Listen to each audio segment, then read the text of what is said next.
Շնորհակալ եմ։ Շնորհակալություն հաջորդ հարցի համար Լիլիթ Ստեփանյան։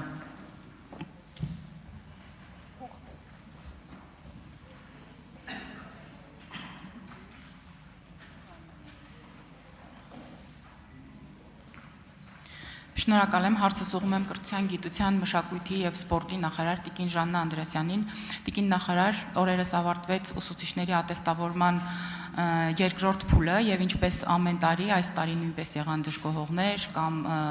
գոհունակություն արտահայտողներ, եղան ուսուցիչներ, ովքեր ցավոք հաջողություն չգրանցեցին, բայց ունենք նաեւ այնպիսի ուսուցիչներ, ովքեր ողջավորված նախորդ տարիների գրանցած արդյունքներից կրկնակի անգամ դիմեցին եւ ավելի լավարկեցին արդյունքները։ Ընդհանուր առմամբ կցանկանայի լսել ձեր մեկնաբանությունը, ինչպես է դիմելիությունը եւ եթե թվային ցուցանիշներով կարողանանք խոսել, կցանկանայի իմանալ թե դիմողների որ տոկոսն է հաղթահարել, որ տոկոսն է արդյունք գնացել, որը ոչ։ Եվ երկրորդ հարցս այս համատեքստում Տիկին նախարար, սա փոխանցում եմ նաեւ ուսուցիչների շրջանի ընդհանուր վերաբերմունքը, տեսեք կան ուսուցիչներ, ովքեր օգտվում են այս արտոնությունից, որը իսկապես կարող ենք արձանագրել, որ արտոնություն է տարբեր ոլորտներում, որ գործում է, եւ ունենք ուսուցիչներ, ովքեր դիմում են, օգտվում են սրանից, եւ ունենք ուսուցիչներ, ովքեր ուղղակի չեն դիմում, եւ ստացվում է, որ դիմողները հնարավոր է չհաղթահարեն անցողիկ շեմը եւ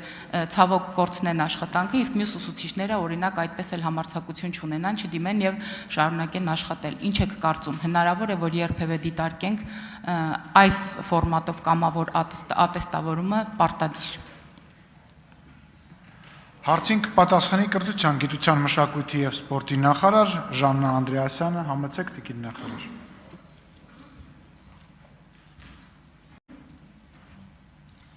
Շնորհակալություն Տիկին Ստեփանյան, այո, այս շաբաթ եւ կիրակի օրերը վերջին օրերն էին ուսուցիչների կամավոր ատեստավորման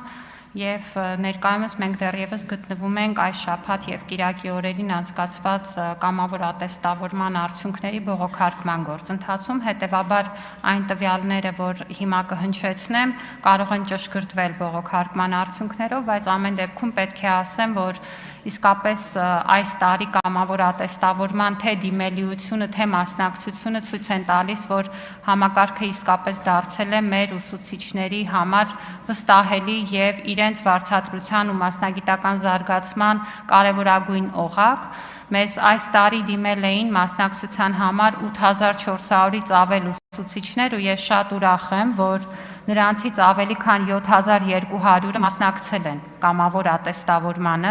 Սա ինչու եմ ասում, որովհետև կամավոր ատեստավորումը մենք անցկացնում ենք շաբաթ եւ կիրակի օրերին, որպեսզի դա հարմար լինի ուսուցիչների նաեւ աշխատանքային ռեժիմին, ինչը նշանակում է, որ շուրջ 1 ամիս տևում է գործընթացը եւ չնայած այն բոլոր հնդածս խոսակցություններին, ամեն հաջորդ շաբաթ եւ կիրակի մեր ուսուցիչները նույն պատրաստակամությամբ տարբեր առարկաներից ներկայացել են ատեստավորման, պետք է հիշեցնեմ, որ երկրորդ տարին է, որ մենք էլեկտրոնային ձևաչափով ենք անցկացնում ատեստավորումը, ինչը նշանակում է, որ իրենք հենց սենյակում, երբ որ ավարտում են թեստը, տեսնում են նաև իրենց արդյունքները եւ երեկոյան արդեն, երբ որ ամբողջական թեստի պատասխանները հասանելի են դառնում, կարող են նաև բողոքարկել եւ այս տարի մենք նաև էլեկտրոնային եղանակով ենք դարձրել բողոքարկման գործընթացը, որպեսզի լրացուցիչ որևէ վարչահարություն եւ բարդություններ չգրանցվեն։ Պետք է ասեմ, որ արդեն այս պահի դրությամբ առանց հաշվի առնելու վերջին բողոքարկումների արդյունքները մասնակցած ուսուցիչների շուրջ 67.2%-ը հաղթահարել է դրական կամավոր ատեստավորումը, ինչը նշանակում է, որ ավելի քան 4800 ուսուցիչներ արդեն այս պահի դրությամբ վարձատրության բարձրացման այս հնարավորությունը օգտագործել են, ընդ որում շատ ուրախ եմ, որ այս ուսուցիչների մեծ մասը առաջին անգամ մասնակցող ուսուցիչներ են եւ հիշելով, որ մեր մոտ արդեն իսկ կամավոր ատեստավորված էր ուսուցիչների շուրջ 20%-ը, սա նշանակում է, որ մենք էապես ընդլայնում ենք կամավոր ատեստավորված ուսուցիչների շրջանակը։ Եվ այդ իմաստով կարծում եմ, որ համակարգը իրոք աշխատում է։ Ինչ վերաբերում է նրան, որ ոմանք չեն մասնակցում, պետք է հիշեցնեմ, որ ուսուցիչների մասնագիտական զարգացման կարիքի գնահատման համակարգ ենք դրել եւ տնօրենը պարտավոր է այն ուսուցիչներին, ովքեր ունեն գիտելիքի խնդիր, առարկայական գիտելիքի խնդիր, նշում անել Եվ այս պարագայում պարտադիր է դառնում այս եղանակով ատեստավորումը, այսինքն այսօր էլ կամավոր ատեստավորման այս եղանակը պարտադիր է առարկայական գիտելիքի խնդիր ունեցող ուսուցիչների համար, եթե արձագանք եք կշարունակեմ։ Արձագանք։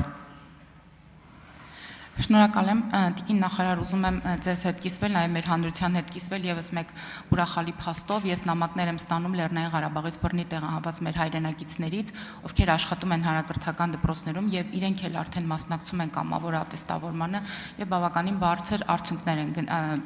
փաստորեն արձանագրում։ Եվ երկրորդ հարցս, եթե ժամանակ մնա, մենք տարբեր քաղաքացիների տարբեր խմբերի հետ ենք հանդիպում եւ վերջերս ես հանդիպել եմ ուսանողների հետ եւ 12-րդ դասարանում սովորող մեր աշակերտների հետ, տիկին նախարար, նրանք ցանկանում էին իմանալ, հնարավոր է արդյոք 10-ամյա կրթական հաստատությունում վերջի ավագ դպրոցի հատվածում ինչ որ 11-րդ կամ 12-րդ դասարանում ունենան ծրագիր, որտեղ նրանք կարողանան վարորդական իրավունքի համար տեսական գիտելիքներ սովորել, որը կարծում եմ նաև մեր ՆԳՆ բարեփոխումների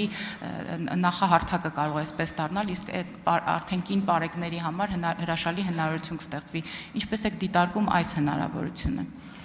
Շատ դրական եմ դիտարկում, որոշ ժամանակ առաջ նաև պարոն Գաբրելյանի մոտ էին այս առաջարկը հնչեցրել մեր սովորողները եւ մենք տիկին Սարգսյանի հետ խոսել ենք, որտեղ այստեղ կարծում եմ, որ ներքին գործերի նախարարության գործընկերների աջակցությունը մեզ շատ պիտանի կլինի, բայց կարծում եմ, որ դա հրաշալի առաջարկ է եւ ես